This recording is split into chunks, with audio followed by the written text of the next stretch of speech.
Hi, I'm Traveling John, and I'm going to travel and sketch. Join me on the adventure. This is a map of our 2019 travel and sketch adventures through Europe. We started out in Copenhagen, and you can follow the green line around to see all those other places I have done vlogs on, and we've enjoyed very much. The last place we stayed, and I did a vlog on Stockholm, and now we're returning to Copenhagen to finish up this travel and sketch adventure in Europe. Well, we're just finishing up our trip in Europe, and we're in a very enchanted garden here in Copenhagen, and this is our last day, so we're going to tour around the city. We're outside the main part of the city right now, and our host has just created one of the most beautiful gardens I have seen in a long time, with little enchanting pieces here and there that you can explore and find, and she's incorporated it into a space that's relatively small, and yet it feels large too, in all the little things that you can find and all the different places you can sit to enjoy this place. So we're just really excited about being here, and of course I'm going to share some pictures of this garden and again some photos in Copenhagen with you.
Once again, like the beginning of our European trip, we really loved visiting the city of Copenhagen. In this case, we had about a day, and we visited different parts of the city, different canal areas or waterways, and saw a lot of different architecture and buildings, and also churches.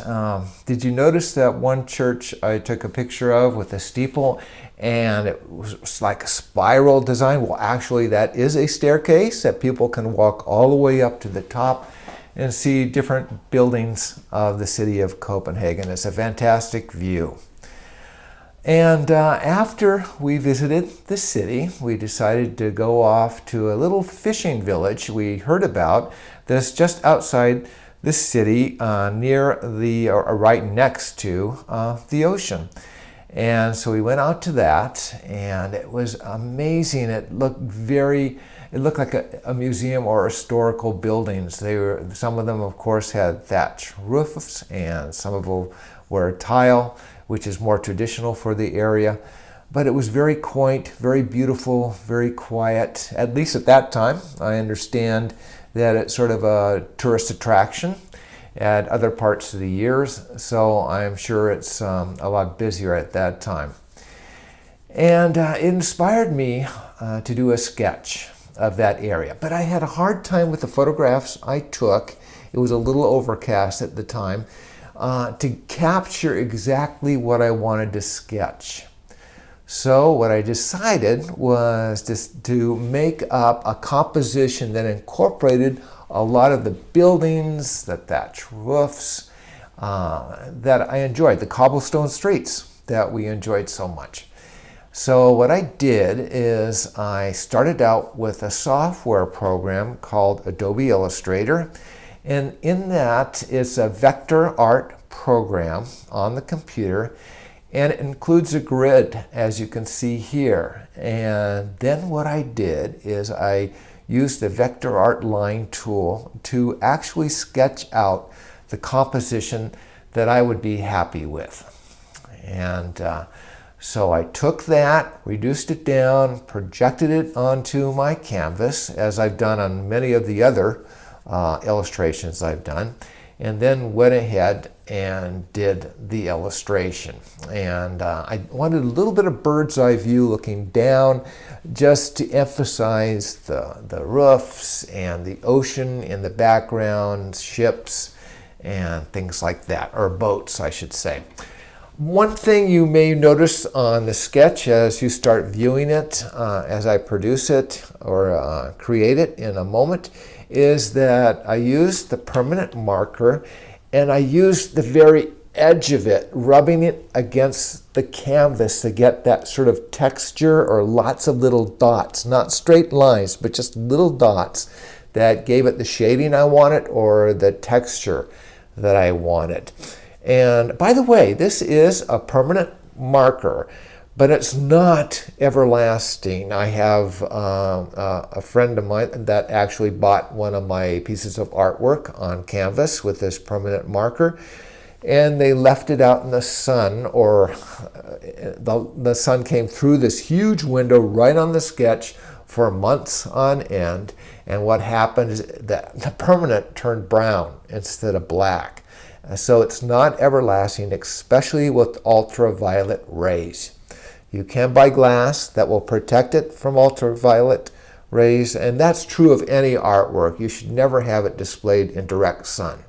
You should always have it with some protection, either in the shade or with ultraviolet protective glass over it. So anyway, back to the pin. That's what I used, and you'll see me rubbing a lot with the very edge of this to get the effect I wanted. The other thing you'll see me doing a lot of, it's not with this thick a pin, it's more with a thinner edged pin, is I used a straight edge and I went along it and did a lot of straight lines. When they create these, they create it with all kinds of little bends in the pen, of course, to hold the ink. So it's hard when you get a straight edge to keep it from rolling and getting off the straight effect that you want, or the straight edge. So what I do is I take a little, I would say a little stick, and I tape it to the end or to the side of the pen in order to give it a real strong straight element to work against this wooden straight. And this would be true of even a small ruler instead of the thick piece of board I have there. But what you do is you just tape it to the edge of the pen, very close to where the tip is, and then as long as it's nice and tight, and you still have some of the felt showing through, or the pin showing through itself, you can take that, and when you draw, and you'll see me doing it, you can draw right again, and it keeps it nice and straight. And not only that, but you can see exactly where your line is going. So I just wanted to add that to this video so you can see the process I go through to do the sketch. So the process is next. I hope you enjoy watching that. And when I do these sketches, it takes 2, 3, sometimes I go away, eat lunch, maybe 4 or 5 hours to do. So obviously you don't want to watch a video for that long. So I speed up the process with the video and the vlog. And I hope you enjoy watching that. And by the way, I'd love to show you some of the photographs I took of the fishing village, and I'll be sharing that in the next vlog when I do the interpretation of this ink line and add color to it. So that's the next vlog. I hope you join me for that too. So let's proceed on to doing the sketch.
So that's the end of the video, showing you the process I go through to do the black and white sketch.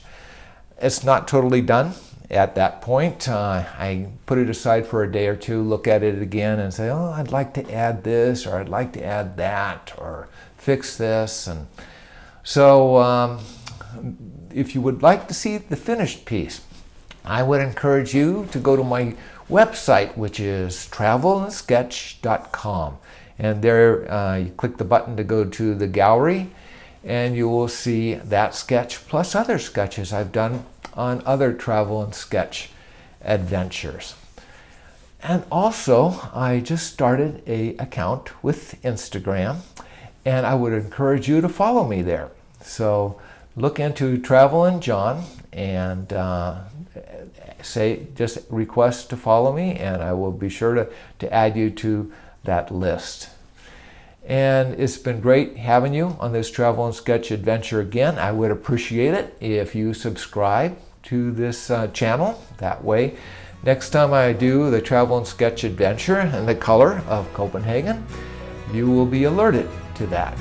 So I hope you have a great day, and thanks again for watching.